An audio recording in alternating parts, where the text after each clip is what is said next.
Oh, you're so fucking clever. Water spotter, oh, you got me laughing. Yes, mute yourself. You're so loud, I can't hear. Ooh, shit. Yeah, it started. I think I'll watch that too. Down in the play. There's a...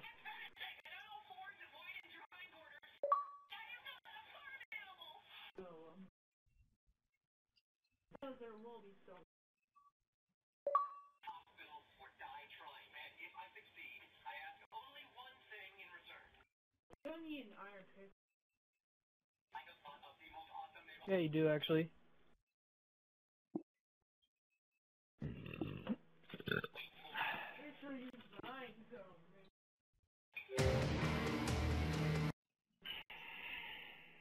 To the game which will be available at launch time. Now listen, you can find all the details on how to enter right now at my blog at majornelson.com. Yes. Now Tina, I want to ask you, you had some time down in North Carolina, right at Epic Games where they make the game. Yes. How'd that go? It was great. It was a great trip. I spent about 4 days. Had a chance to talk to Alan and Chris, that you're going to be taking their live Q&A a little bit later in the show. Yep. But I also got a chance to sit down with Chris Perna. Now, he's the art director. He's been there since the very, very beginning. So not only did he do Judgment, the whole franchise is really his vision. So that was a great conversation, which you'll also get to see later on the show. And I heard you and also spent are you some about TV. to call me out? Yes, I am. My understanding that you spent some time in the playtest lab. I did, and How'd that go? I got reams. I just, as honest as I could be, I got killed over and over for hours and hours. But I had a great time doing it, and they were the men and women that made the game, so I really didn't have a shot at it. But the whole trip was really about survival and aftermath. So really, without further ado, here is our very first world premiere this evening, the unlockable bonus campaign mode, Aftermath. Turn it up.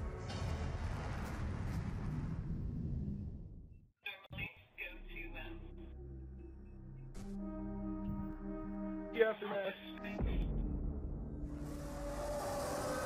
Gears.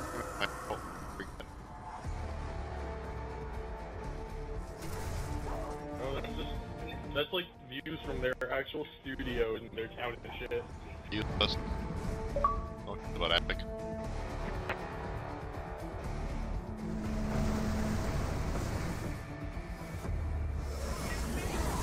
Like character images shown. The easiest way to describe what the Aftermath campaign is, in the context of Gears of War 3, near the end of the game, Marcus and Dom go off in one direction toward Azura, and they send Baird and Cole off to find some supplies. All right. Baird, Cole, you go find reinforcements. We need transport, weapons, and anyone who can fight. It just so happened that they went to Havel Bay to go find those reinforcements, and so we had all the pieces kind of put together, and it was like, you know, let's go tell that particular story from Gears 3. You run into Paddock, who's one of the new characters in Judgment, because he's still hanging around that city. I see my name pop up every time I leave and join your party. Noisy. Paddock? That sidearm can go back where you found it. I think it's really neat to see Paddock inserted into this point in the timeline of the Gears story. And it takes you back, and I think it's a point in time that everyone's going to be excited to see. Ultimately, it's a reward for fans. Paddock is a Groznian guy. He's kind of the grizzled veteran, former UIR soldier, right? So yeah, he was opposing the COG in the Pendulum Wars, and then when the treaty was signed, right around the time of Emergence Day, he came over to fight. Again, it's just a continuation of the story, and just peeling back the onion layer just a little bit deeper to see what else happened during that traumatic time.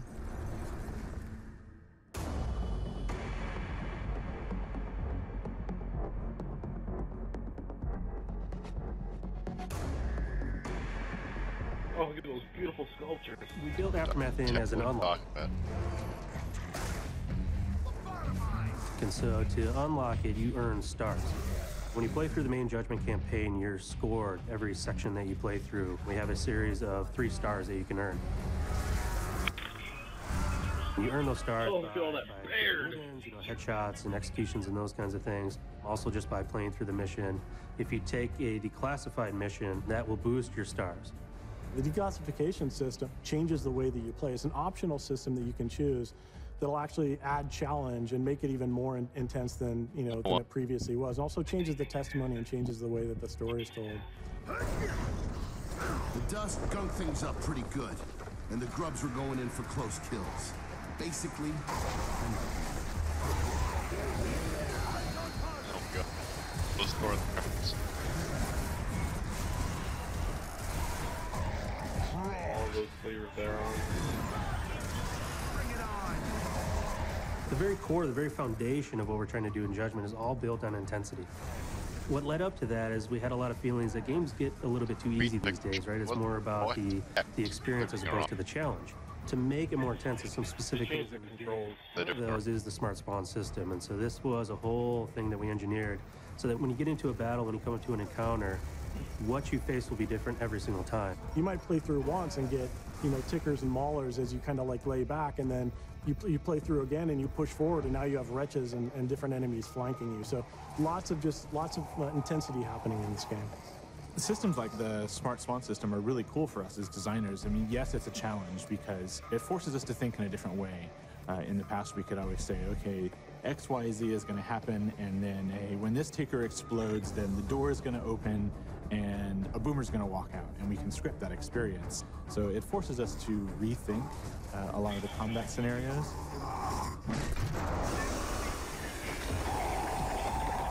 In a way, I really like that because it gave us the ability to put more story and more context into the environments and into the world itself, which really helps bring the universe to life a lot more.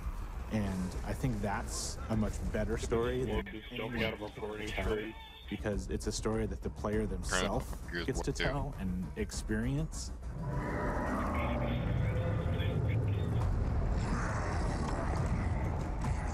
For us, it's a process of evolution. We don't want to just give the same experience over and over again because that's really an injustice to the fans. And we want to make sure that we're delivering something that's progressing, not just both from a story standpoint, but from a franchise standpoint, but also from a gameplay standpoint.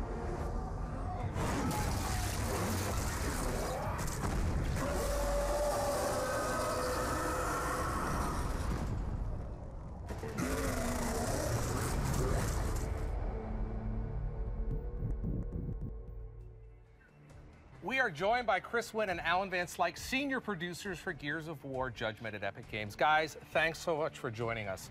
Got to tell you, that looked fantastic. Now, we just saw the world premiere of Aftermath, but let's take a step back. I want you to tell us about the main campaign. Who's Kilo Squad, and what is their mission? Alan, do you want to take that? Yeah, so Kilo Squad, a couple of characters you already know. You can make a choice and see what you want to see. Baird and Cole. These are the characters that, you know, the What are you guys picking? Domination guys, and so let's Domination winning by 73%.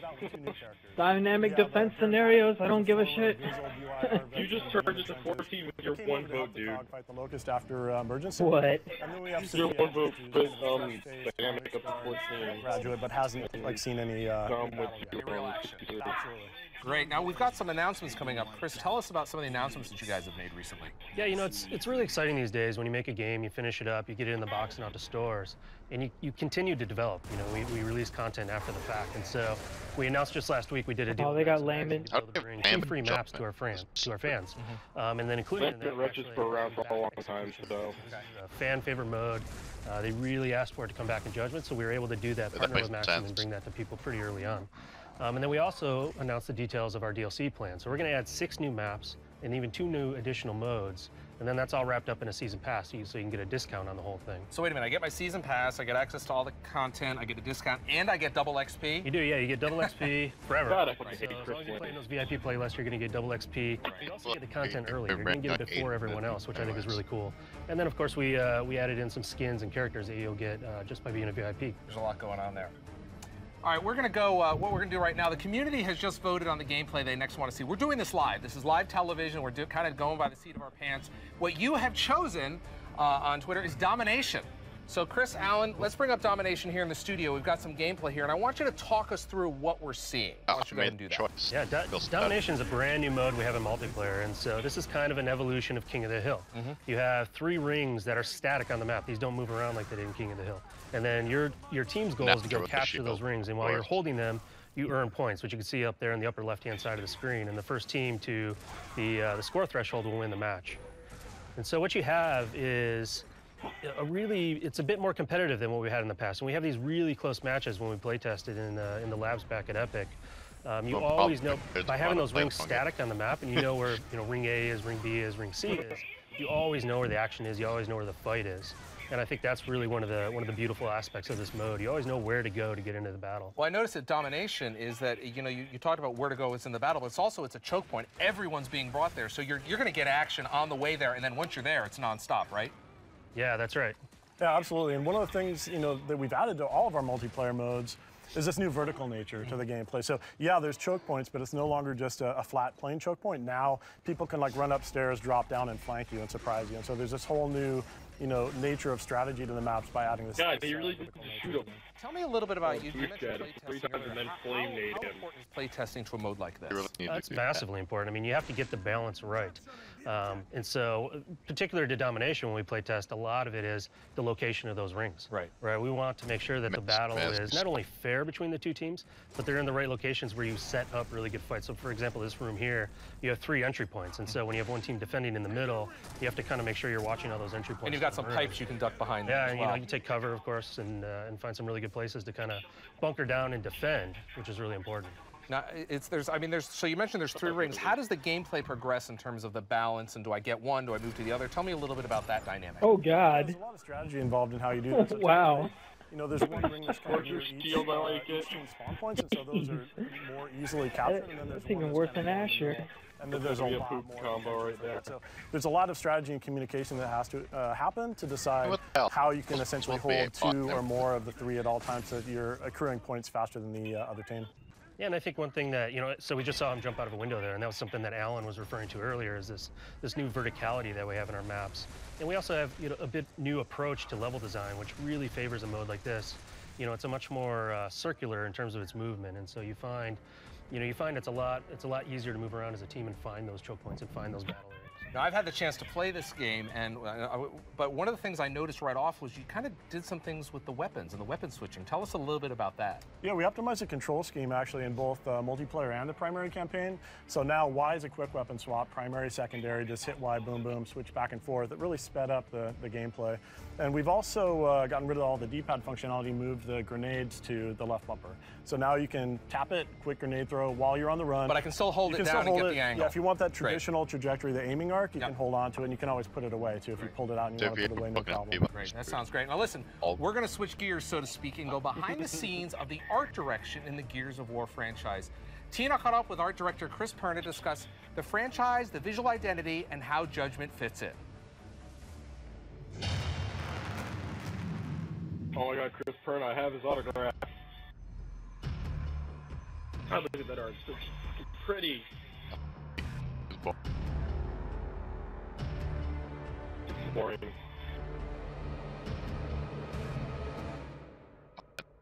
Chris, let's talk a little bit about what we're going to see differently in the art direction from Judgment as we've seen in Gears 1, 2, 3.